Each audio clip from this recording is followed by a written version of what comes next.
प्रिय दर्शकों, जय श्री कृष्णा। अत्र कुशलम तत्रास्तु। मैं ज्योतिर्वेद पंडित युवराज राजौरिया, मेरे ज्योतिषी के कार्यक्रम में आपका स्वागत है, अभिनंदन है। दर्शकों, आज मैं चर्चा करूंगा नवरात्रि में घट स्थापना का शुभ मुहूर्त कब है। इसके अलावा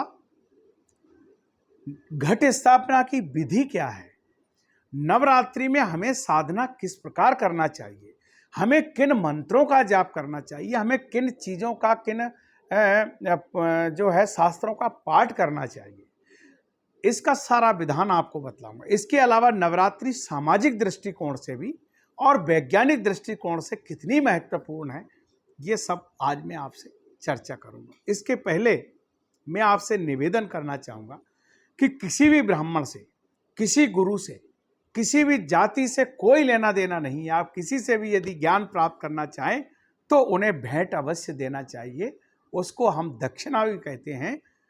तो उसके लिए मैं आपसे कोई भेंट और दक्षिणा नहीं मांग रहा हूं, मैं सिर्फ आपसे इतना कह रहा हूं, यदि आप मेरे से कुछ भी प्राप्त करना चाह रहे हैं, कुछ भी जानकारी हासिल करना चाह रहे हैं तो दक्षिणा बनती है। इसके लिए मैं आपसे सिर्फ एक रिक्वेस्ट है, निवेदन है कि आप इसमें बदले में मेरे चैनल को सब्सक्राइब कीजिए, इसको शेयर कीजिए, लाइक कीजिए, कमेंट कीजिए और बेल आइकॉन का बटन भी दबाइए। इससे आपका ही भला होगा और दूसरों का भी होगा।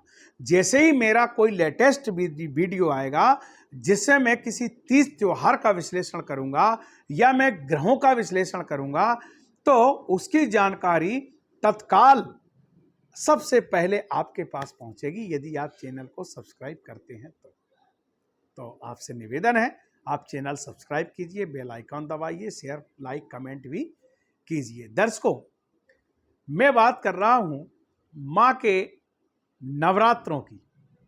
बड़ा अच्छा समय होता है, चारों तरफ माहौल भक्तिमय हो जाता है। इन दिनों बहुत तपस्या करते हैं, साधनाएं करते हैं, और गृहस्थों के लिए तो ये बड़ा अच्छा समय है, क्योंकि साधु संत तो सदैव साधनाओं में लीन रहते हैं, परंतु गृहस्थ तो कभी कभी कर पाते हैं। तो नवरात्रि का समय है, हम लोग माँ की साधना करें। और सारे देवों में माँ एक ऐसी देवी है जो शीघ्र ही पुकार सुनती है, क्योंकि हम सब आखिर हैं तो माँ के बेटे ही। दर्शकों, जो शारदीय नवरात्रि है यह इस बार 26 सितंबर 2022 सोमवार को प्रारंभ हो रही है। इस दिन ज्योतिषीय दृष्टिकोण से भी इस नवरात्रि का बहुत बड़ा महत्व है और गजब का योग बना हुआ है। जिस दिन नवरात्र आरंभ है उस दिन कन्या राशि में, कन्या लग्न में चतुर्ग्रही योग बन गया है। बुध अपनी स्वराशि कन्या में, शुक्रदेव अपनी उच्च राशि कन्या में, सूर्यदेव अपनी मित्र की राशि कन्या में और चंद्रदेव भी कन्या राशि में ही उस दिन रहेंगे जिस दिन नवरात्रा आरंभ हो रहे हैं। उस दिन शुक्ल योग है, किंसुग्न करण है, हस्त नक्षत्र है, इनका भी बड़ा विशेष महत्व है। इन योगों में, इन ग्रहों की युतियों में यदि हम साधना प्रारंभ करते हैं तो शीघ्र ही वह फलदायी होती है और सिद्ध भी होती है। इसलिए इस बार की नवरात्रि का विशेष महत्व है। आप माँ की आराधना करें, दुर्गा सप्तशती का पाठ करें, दुर्गा चालीसा का पाठ कर सकते हैं, रामायण का पाठ कर सकते हैं, अपने गुरु मंत्र का, इष्ट का जाप, जो भी आप करना चाहें, जो भी सिद्धि प्राप्त करना चाहें, माँ समस्त प्रकार की आपकी मनोकामनाएं पूर्ण करती हैं और आपको आशीर्वाद प्रदान करती हैं। आप जो सिद्ध करना चाहें कर सकते हैं। यह नवरात्रि विशेष रात्रियां मां की हैं। दर्शकों, मैं शुभ मुहूर्त की आपके लिए शुभ मुहूर्त बतलाता हूं। वैसे तो 3 प्रकार के मुहूर्त हैं। चौघड़िया का मुहूर्त, जो सबके लिए सहज और सुलभ होता है, अधिकतर लोग 90% लोग चौघड़िया देखकर कार्य करते हैं। लग्न का मुहूर्त और अभिजित मुहूर्त। तो यहाँ मैं आपको चौगड़िया मुहूर्त की बात करूं तो प्रातःकाल 6:15 से और 7:45 तक घट स्थापना का मुहूर्त है। द्वितीय मुहूर्त 9:12 से 10:42 तक चौगड़िया का मुहूर्त है। अभिजित बेला 11:48 से 12:36 तक अभिजित मुहूर्त है। इसके पश्चात भी 1:42 से और सायंकाल 6 बजे तक जो है चर लाभ अमृत तीनों चौगड़ियां क्रम से है। तो आप अपनी सुविधा के अनुसार जो है घट स्थापना करके और साधना प्रारंभ कर सकते हैं। रात्रि काल में घट स्थापना वर्जित है। रात्रि में घट स्थापना ना करें, प्रयास करके मध्याह्न के पूर्व करें, परंतु मध्याह्न के बाद भी कर सकते हैं, परंतु रात्रि में कदापि घट स्थापना ना करें। दर्शकों, घट स्थापना कैसे की जाए, उसके लिए आपको एक लकड़ी का पटा चाहिए। उसके ऊपर आप लाल और सफेद वस्त्र बिछा दें। चावल की एक लाइन चारों तरफ बना दें। फिर नवग्रह बना दें। आप दाल भी ले सकते हैं और चावल भी ले सकते हैं। 16 मात्रिका बना दें, 16 जगह रखें और नवग्रह में 9 जगह आप रखें।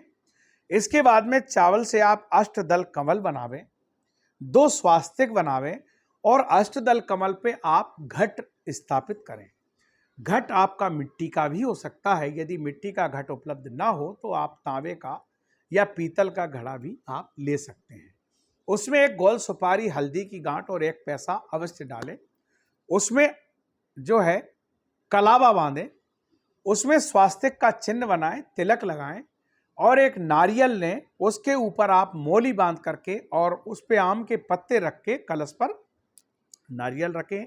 एक वस्त्र ऐसे ऊपर से रख के और आटी से बांध दें। फिर ये घट स्थापित हो गया। अब हमें क्या करना है, एक पान लेना है। पान के ऊपर आप गोल सुपारी स्वास्तिक बनाएं, रोली से चावल रखें और गोल सुपारी में आटी से बांध करके वहाँ गणेश जी बनाएं। एक गोल सुपारी आप गौरी बना सकते हैं और वह भी वहाँ स्थापित करें। फिर आप अखंड ज्योत की तैयारी कर लें। एक दीपक आप रख लें जिसमें अखंड ज्योत जलेगी। धूप दीप नैवेद्य आप जो है गूगल कपूर इत्यादि सामग्री अपनी पूजन की, माँ का भोग लगाने का प्रसाद, फल, पुष्प, मालाएं आदि वहाँ एकत्रित करके रख लें। फिर आप गंध अक्षत से माँ की पूजन करें। पहले जल से पूजन, जल से स्नान कराएं। पाद्योपाद्यम हस्तोर्गम मुखे जले आत्मन्यम सर्वांग जल स्नानम समर्पयामि नमः। गंधम समर्पयामि नमः। अवीरम गुलालम चोवा चंदनम समर्पयामि नमः। वस्त्रम समर्पयामि नमः। नैवेद्यम निवेदयामि। फलम ऋतुफलम समर्पयामि। पुष्पाणि समर्पयामि। ये शॉर्ट में मंत्र हैं। इनको कोई भी बोल सकता है। मंत्र तो अलग है। यदि आप नैवेद्य चढ़ाओगे तो नाभ्यासी दंतरिष्कम शिष्टाद्याहु संवर्ता पद्म्याम भूमृदिशा श्रोताम तथा लौकान अकल्पयन्नाः। इस प्रकार से बड़े बड़े मंत्र हैं, लेकिन मैं शॉर्ट में आपको बतलाऊंगा। वस्त्र चढ़ाना तो वस्त्रम समर्पयामि नमः, अक्षता शक्षतम समर्पयामि नमः, गंधम समर्पयामि नमः, अवीरम समर्पयामि नमः, गुलालम समर्पयामि नमो नमः, नैवेद्यम निवेदयामि, ऋतुफलानि पुष्पाणि समर्पयामि नमो नमः।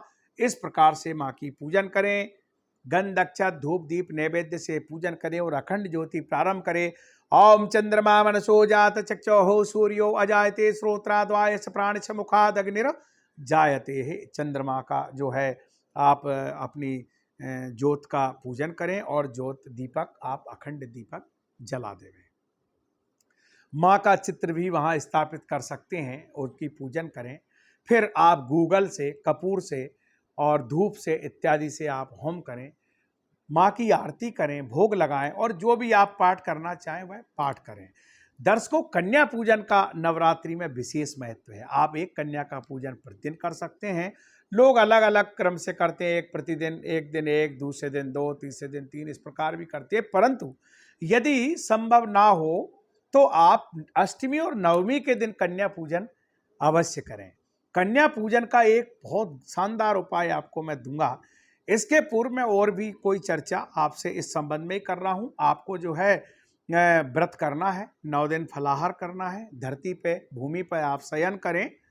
आप जो है फलाहार करें और भूमि पर शयन करें। काम, क्रोध, लोभ, मोह, मत्सर आदि से आप दूर रहें। आप सात्विक विचार रखें बड़ों का सम्मान करें, क्रोध लेस मात्र भी नहीं आना चाहिए और हर समय माँ को याद करें, माँ की साधना मंत्रों का जाप करते रहें। ऐसा करने से निश्चित ही माँ की कृपा दृष्टि आपके ऊपर प्राप्त होती है शीघ्र ही, और ये साधना हमारी शीघ्र ही फलदायी होती है। दर्शकों, तो मैं आपको कन्या पूजन के संबंध में एक उपाय दे रहा था। यदि आपको ज्ञान प्राप्ति के लिए आप आराधना कर रहे हैं तो आप किसी ब्राह्मण की कन्या का पूजन करें। यदि आप शत्रुओं पर विजय प्राप्त करना चाहते हैं तो आप क्षत्रिय की कन्या का पूजन करें। यदि आप धन धान्य चाहते हैं तो आप वैश्य की कन्या का पूजन करें। यदि आप अन्य तंत्र साधनाएं करना चाहते हैं या आप जो है अन्य भौतिक सुख सुविधाएं चाहते हैं तो अन्य वर्णों की कन्याओं का भी आप पूजन करें। इस प्रकार से वर्ण वाइज पूजन करने से हमारी नाना प्रकार की मनोकामनाएं पूर्ण होती है। वैसे माँ तो ऐसी है कि पत्रम पुष्पम फलम तोयम, माँ को एक पत्र पुष्प और जल अर्पण कर दिया भाव से माँ प्रसन्न होती है और आपको मन इच्छित वरदान देती है। आप ऐश्वर्यशाली होते हैं, आपकी सारी मनोकामनाएं पूर्ण होती है। ऐसा नहीं नवरात्रि में केवल आपको ज्ञान प्राप्त और कोई सिद्धि नहीं, आपकी सारी मनोकामनाएं, घर गृहस्थी में किसी प्रकार का कलेश है, किसी का विवाह शादी में विलंब हो रहा है, या आपका कोई प्रॉपर्टी विवाद है, या आपको घर में कलेश है, तो आप माँ से हर प्रकार की मन्नत मांग सकते हैं और वह निश्चित माँ आपको आशीर्वाद देगी और आपकी मनोकामना को पूर्ण करेगी। दर्शकों, इस प्रकार से माँ की साधना 9 दिन करने से निश्चित ही आपकी सारी मनोकामनाएं पूर्ण होगी। जय श्री कृष्ण।